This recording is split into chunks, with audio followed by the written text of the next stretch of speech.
Hello, everybody, and welcome to Connor Sports Up. So today I'm going to be recapping the New Orleans Saints game in which we won against the Bears 20-12. And I guess I should start off with talking about the would-be touchdown or the touchdown that got called back for the Bears. So Zach Miller, I believe his name is.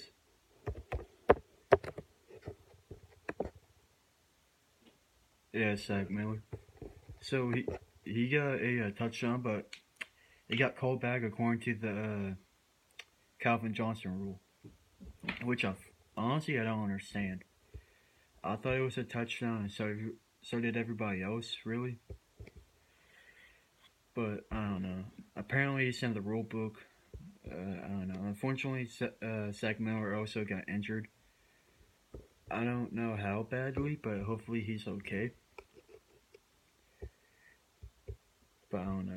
And honestly, the Bears kind of outplayed us, even though they lost, which is kind of hard for me to say, considering that I really don't like the Bears whatsoever. Ever since 2006, and we lost the NFC Championship game to them, I always kind of hated the Bears. I mean, hate's a strong word, but there's that. But Drew Brees probably played one of his best games of the season, even though he didn't throw a touchdown. In which I believe the last time he didn't throw a touchdown in a game, which was like in 2012 versus the Falcons. And back then, that's when his record got broke, or his streak got broke for consecutive games with a touchdown.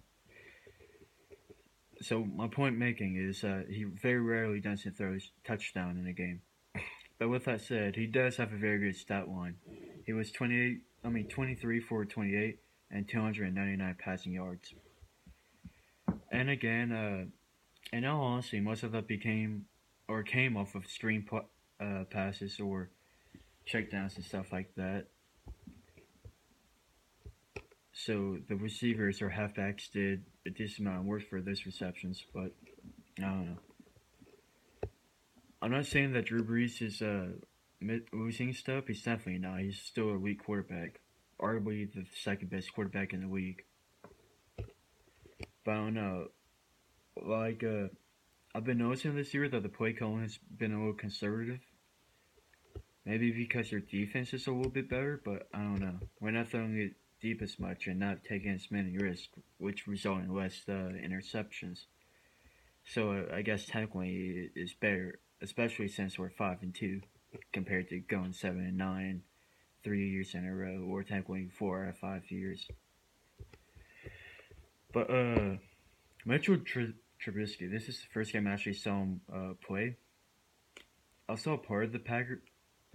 Wait, no, what game was it? I can't remember.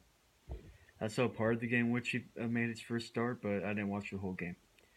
So, in all honesty, the passing game for him wasn't very good. He was 14 for 32, 164 passing yards. A touch. He should have thrown a touchdown, but again, it got called back and ended up being a field goal. And then he threw an interception to ice the game. And then running game for both sides ended up very well. Yeah, Mark Ingram had two fumbles. My bad. But in all honesty, he rarely fumbles. This is his first career game which he had more than one fumble. And I think like the whole last year he had two fumbles the whole year. But he had 18 carries for 75 yards and a touchdown. Alvin Kamara had 8 carries for 28 yards and a touchdown. Again with 3 receptions and 48 yards. Then Mark Ingram also had 6 receptions for 24 yards. And then Jordan Howard had a really good game. He had 23 carries and 102 yards.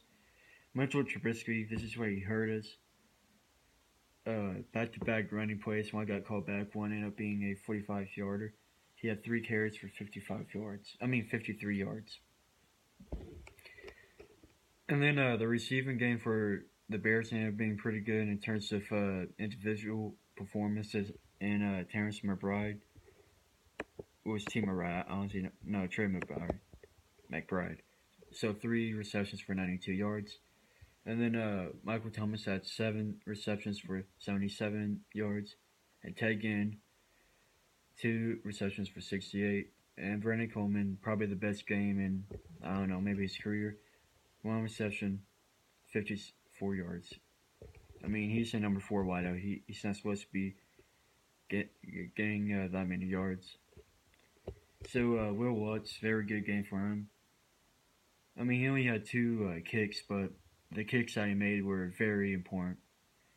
So he was 2 for 2, obviously, 49 yards at the longest, and just very clutch when we needed him.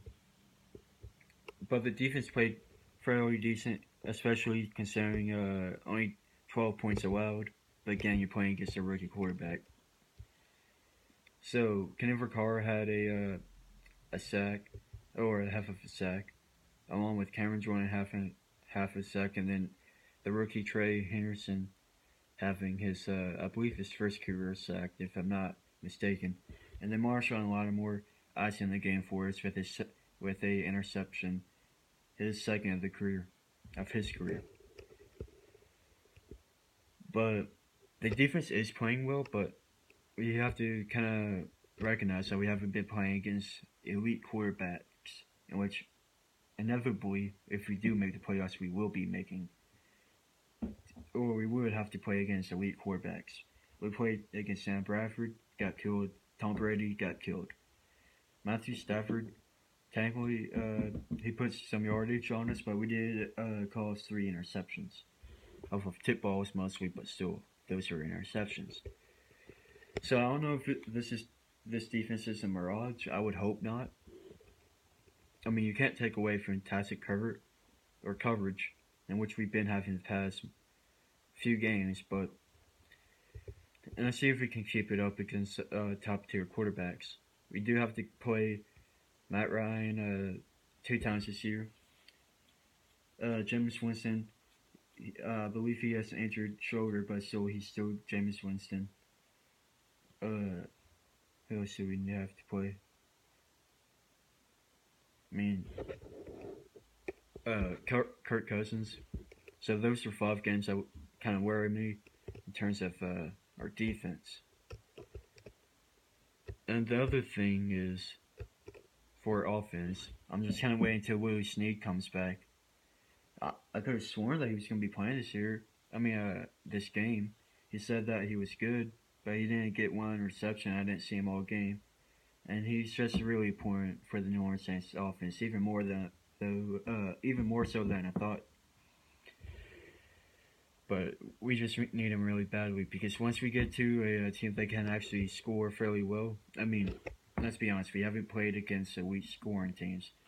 I mean, there was Detroit, yeah, that's probably the only scoring team, but we played Miami, Carolina, Bears, Dolphins. They got shot out again, 40-0.